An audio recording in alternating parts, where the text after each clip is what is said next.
We can be lulled into a false worship of material provision and fail to remember the importance of spiritual security. What's more important is what is your relationship with God, not what things do you have. And as our recession has been going on, it's a depression really, but they like to call it a recession, and we're just about to turn a corner. It's the same thing Herbert Hoover said, prosperity is just around the corner. We've been in a 2-year corner so far, and it's getting longer. It's not turning at all. In fact, Europe is already realizing that they're doing it right, and we're still going in the wrong direction, just as we did in the 30s. So we haven't really got the situation down yet. And we see from Peter's experience that faith must remain focused upon Jesus, or you're going to give in to the harsh circumstances. When Peter got out of the boat, he focused on Jesus. He started walking on the water. Then he looked at his circumstances, started to sink. So if we take our eyes off Jesus, we're going to find ourselves in a situation where we sink, because we're looking at the world, we're looking at all of the things that are going on, and it's just, in today's society, every day you pick up the paper, there's another fear tactic. There's something else you should be worried about. There's some other concern you should have. Just when you think things are going well, something else goes wrong. And so it's a constant, God's trying to get our attention between natural disasters and wrong choices being made by government. Things are getting worse rather than better. But if we keep our eyes on Jesus, and we've got elections coming up, there's things we can do to turn this thing around. It won't be easy, but it can be done. And in fact, what we'll see when we look at this video is that what happened was in 2000, 2004, 2006, Christians went to the polls and they voted for values. In 2008, Christians went to the polls and voted economics. And you can't separate the two. When you get away from what our values are, then you're picking the wrong people for the wrong job.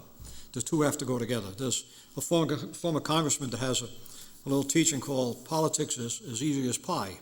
Politics equals integrity plus economics, and the two go together. Integrity is morality plus character. Morality is not doing that which is wrong, and character is doing that which is right. You put those together, then you get the economics right. If you don't get those right, the economics will always be wrong. And that's basically where we are as a society. So we're going to look at this short video by David Barton, and then we're going to come back and look at this being the anniversary of that unique event in the world that set America apart, our birth, and our exceptionalism. And this is something David Barton, they're trying to do in Texas, teach American exceptionalism. What makes America great? And de Tocqueville had it right.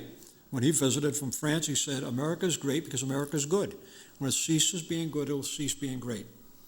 And so when we turn from God, we cease doing that which made America great. And David Barton will go into that in greater detail.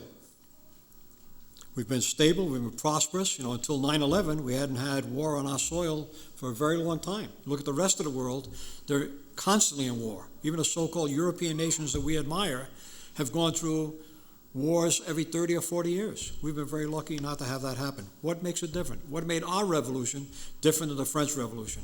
French Revolution uses words that sound very similar. Liberty, equality, and fraternity. What was missing was God. This was a very bloody revolution. The very people that started ended up going to guillotine themselves. What made ours work? And it was a faith that people had. The founding fathers, even those that they claim were only theists, the two they pick out, Jefferson usually, and Franklin. Franklin was the one who came to the Constitution and said, we got to stop and pray and seek God like we did the first time for the Declaration. Of the 56 people that signed the Declaration of Independence, 29 were ministers. So when I tell you this wasn't a Christian nation, it's absolute nonsense. You go back to the founding documents, these people had a strong walk with the Lord. And that's what we have to get back to. Our president in Turkey said, we are not a Christian nation, we're not a Muslim nation, we're not a Hindu nation, we just have values. No, you don't have any values unless you have the values that came from that document that said we have inalienable rights that were given to us by our Creator. We recognize something the rest of the world didn't recognize, that our rights come from God. They don't come from government. Therefore, if they come from God, government has no right to take them away. And that's the thing we have to focus on today. That's why we are where we are today. So let's watch the video, and then we'll have a time of prayer. And because of his expertise, he's been before the Supreme Court giving testimony. He's been named as one of Time's 25 most influential Americans, evangelicals, and he can be seen occasionally on Glenn Beck. In fact, I understand, David, you're going to be on Glenn Beck tomorrow night, right? And so be watching for that on Fox News. And I'm sure that you enjoyed the Capitol tour, but one thing you need to do before you leave is get hold of this DVD. Now, you got to see a lot of stuff. You got to experience a lot of things in the Capitol, but you need to get a hold of this DVD. And there's also a companion volume that goes with it. Remember Crandick and Moore, that godless Constitution book without the footnotes? Here are the footnotes. Okay, this is all the research backed up. They've got a tremendous amount of resources out there at their booth. And if you don't get a chance to get one of these, because I don't know how many they've got out there, at least get a catalog. If you get a catalog, you can order these, but don't leave here without getting some of these great resources. And show those in your church. Don't just, enjoy it yourself. Share it with somebody, okay?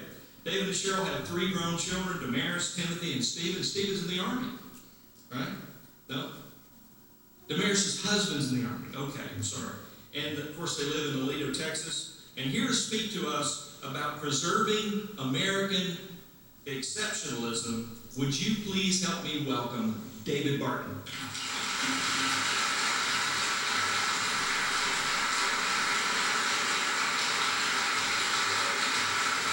Thanks, guys.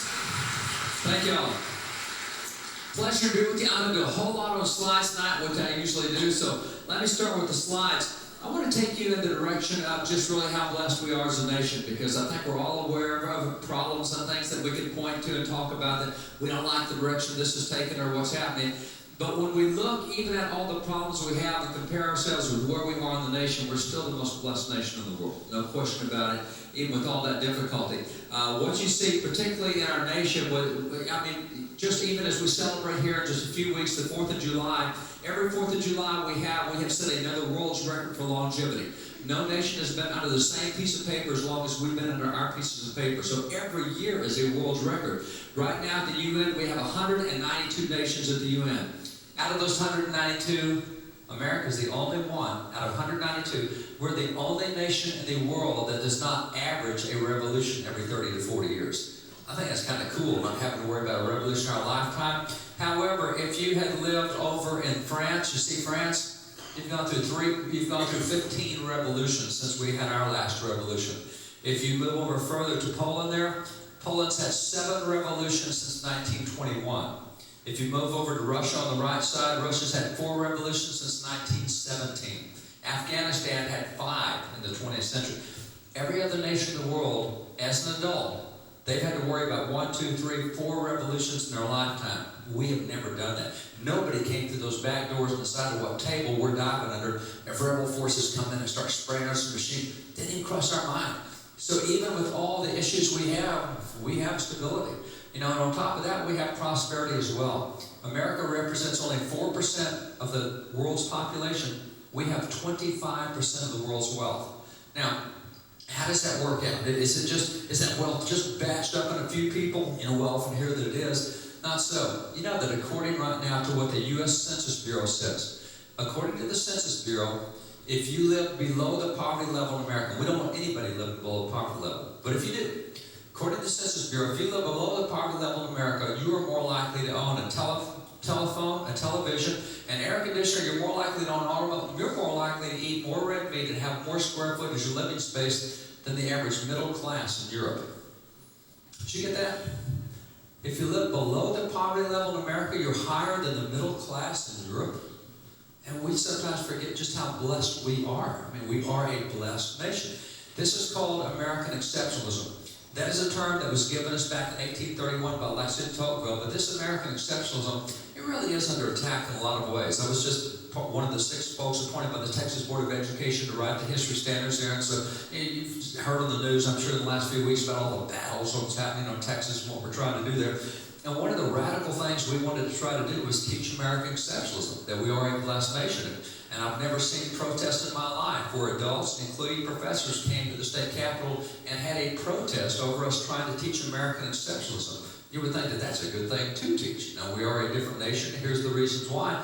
But there is a movement that says, no, we don't want to be a different nation. Now, I've seen it all over Congress. If you hang around Congress very much, I've got lots of friends in the House and Senate. We saw it even last week in a Supreme Court decision, where the Supreme Court said, you know, we're not sure that just doing this American stuff is really good. We need to do what everybody else is doing.